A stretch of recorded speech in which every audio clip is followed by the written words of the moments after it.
Madame, his body is reaching its limit. If you wish to maintain your youth, we'll need other options.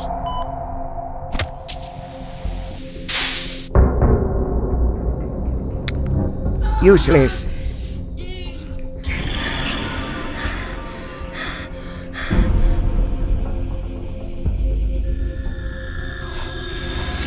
I never thought I would sell my soul for money. But when you're drowning in debt, morality becomes a luxury. A few months ago, I was just another struggling actor barely scraping by in a city that chews people up and spits them out. I was months behind on rent. Creditors hounded me and my stomach was almost always empty. I spent my nights rehearsing monologues I never got to perform, hoping for a breakthrough that never came. Then she came, Madame Jennifer, a star of the past, still dazzling, still powerful. I met her during a casting call. I didn't even get the role, but she had other plans for me. She invited me to dinner, proposed something outrageous. Be mine. She whispered over a glass of wine, her fingers cold against my wrist. I'll give you everything. I thought she was joking, but when she laid out the terms, weekly dates on Mondays, complete financial security, and a life of luxury, I said yes. Who wouldn't? It felt like fate, like my suffering had finally been rewarded. At first, it was perfect. She paid off my debts, dressed me in designer suits, took me to the most exclusive restaurants. I lived in a penthouse with a view of the entire city. It was intoxicating. Every Monday, I accompanied her to extravagant venues, art galleries, five-star hotels, opera houses. She always had a way of making me feel important, her arm linked with mine as if I were her equal. I ignored the whispers from the other guests, the lingering glances of curiosity and envy. But then, the medical exams started. It's just routine, she said, brushing my worries aside. Her private doctor, an eerie man with hollow eyes, asked the strangest questions about my diet, my health, my family history. He always took my blood, always smiling when he finished. I thought it was odd, but the money drowned out my concerns. You're perfect, he told me once. Jennifer's lips curled into a satisfied smile. That week, she saw me 3 times instead of 1. I should have left then, but greed is a cruel thing. Then I noticed something terrifying. Jennifer was aging, not gradually but rapidly. The woman who had seemed in her 40s now looked like she was pushing 70. Her skin sagged, her voice grew weak, and her eyes, once sharp, became cloudy. It was as if she had aged decades overnight. I asked about it. She dismissed me. Just stress, darling. Then she stopped seeing me altogether. My calls went unanswered, my texts ignored. A week passed, then 2. I worried. Not for her, but for myself. If she abandoned me, my luxurious life would crumble. Then, one night, she sent a lavish dinner to my penthouse with a note. I'll be away for a bit. Enjoy. I indulged, too drunk on wine and pleasure to care. I slept deeply that night, but something was wrong.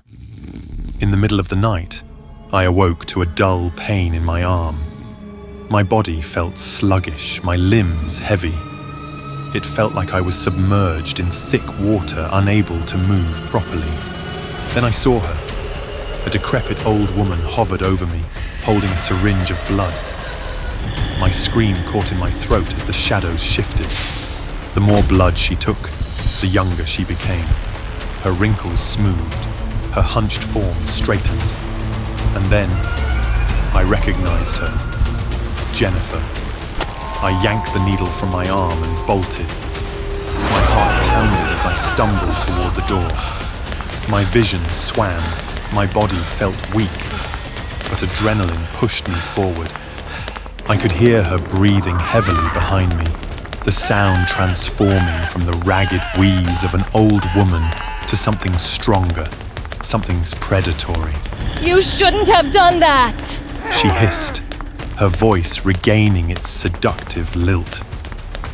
Before I could reach the exit, something struck the back of my head. Darkness swallowed me whole. I woke up restrained in a sterile, dimly lit laboratory. The air was cold, filled with the hum of machines. Tubes were attached to me, siphoning my blood. My arms felt numb, my body cold. I turned my head, dizziness washing over me as I took in the horror around me. There were other tanks, other bodies, unconscious, hooked to machines just like me. Men, young and beautiful, lifelessly drained. How many had there been before me? How many more would there be after? Across the room, Jennifer stood before a mirror, radiant and youthful once more, admiring herself. Her skin glowed with vitality, her posture poised, her lips full of color. It was as if she had been reborn. I struggled against the restraints, a choked sob escaping my lips. The fourth lines in my arms pulsed with a sickening rhythm, my life force flowing into her veins. My head swam, the edges of my vision blurring. She approached, her fingers brushing against my face. Cold. Too cold. I was afraid for a moment. Afraid you wouldn't be the right fit. But you were perfect. Her doctor appeared from the shadows, checking the monitors, nodding approvingly. He still has enough to last another round. My chest tightened. I wasn't dying. At least, not yet. They weren't done with me. Jennifer leaned in, her lips nearly touching my ear. Don't worry. When I'm done, I'll find someone new. As my vision darkened, I tried to scream, but my voice was already gone. The machine continued its work.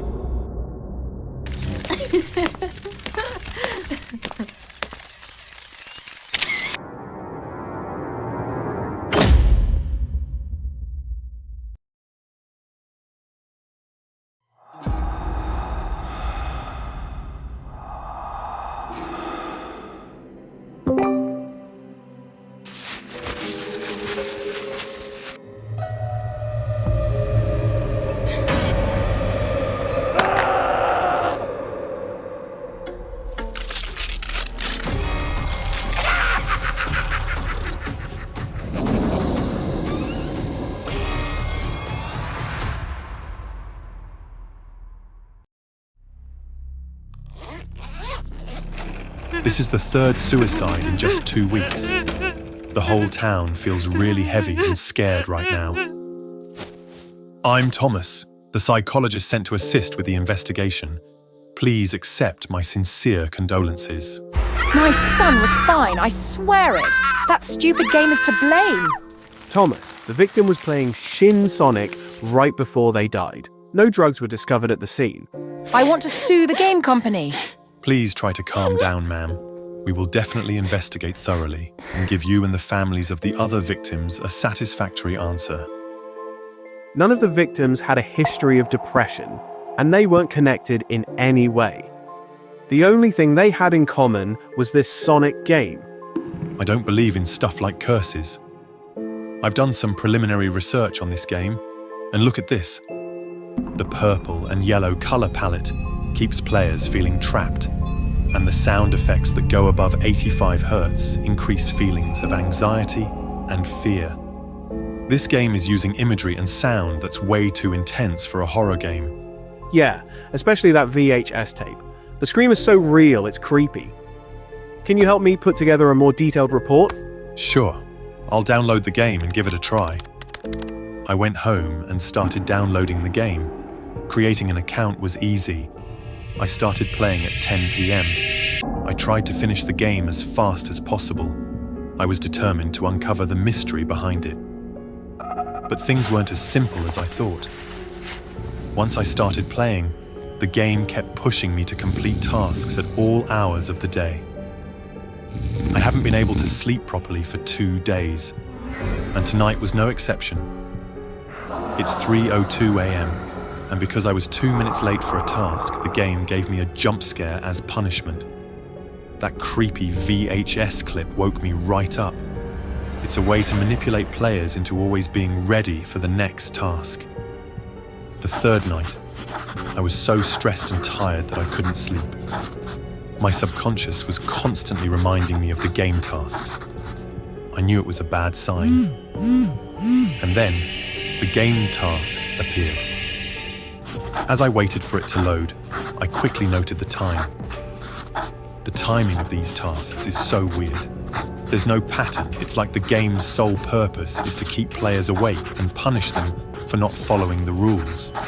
Suddenly, Sonic's terrifying scream came from my neighbor's house, followed by a weak cry for help. I ran over there right away.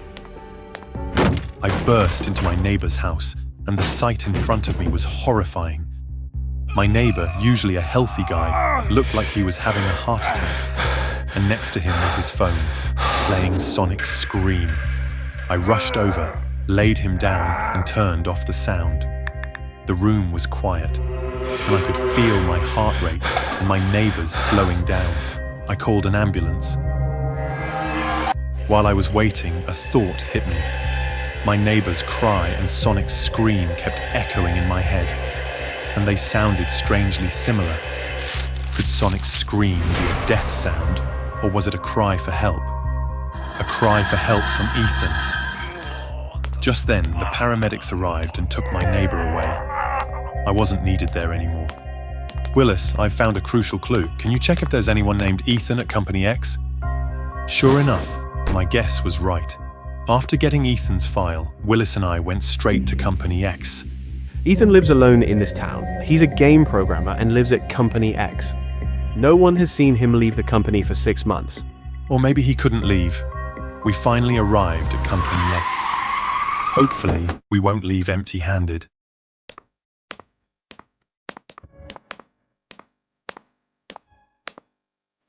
I wonder what brings you here so suddenly, officer.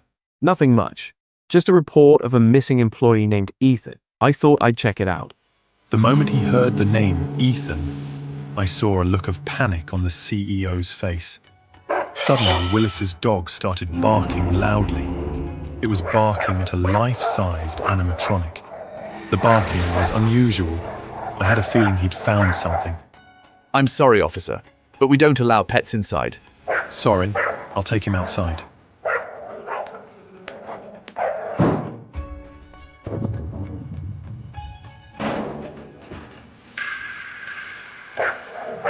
You don't seem surprised to find a body in that robot, Mr. CEO.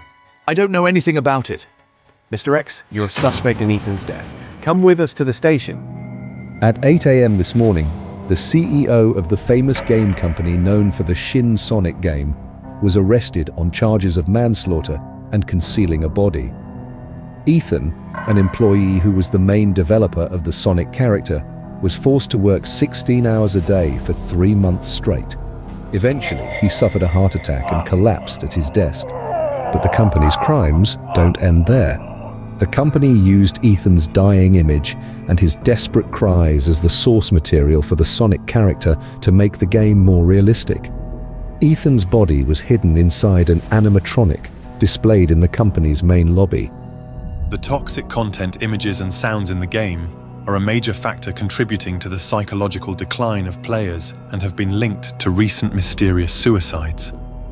I urge viewers to avoid watching, storing, or sharing these harmful videos in any form.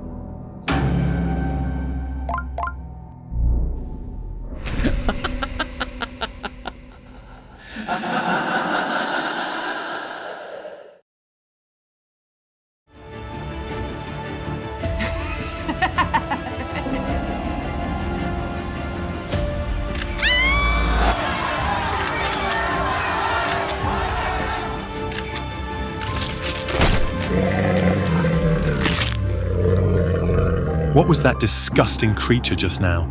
Don't tell me my camera's malfunctioning. Was that flesh? Ugh, that's disgusting. Sky, are you crazy? How much pressure must she have been under to hurt herself so recklessly like that? Whatever. Cases like this are for the cops to handle. I'm just a journalist, so I'll grab a few shots for reference while I can. We need to collect your statement and the evidence at the scene. Please cooperate. Wait a sec, officer. This is my work gear.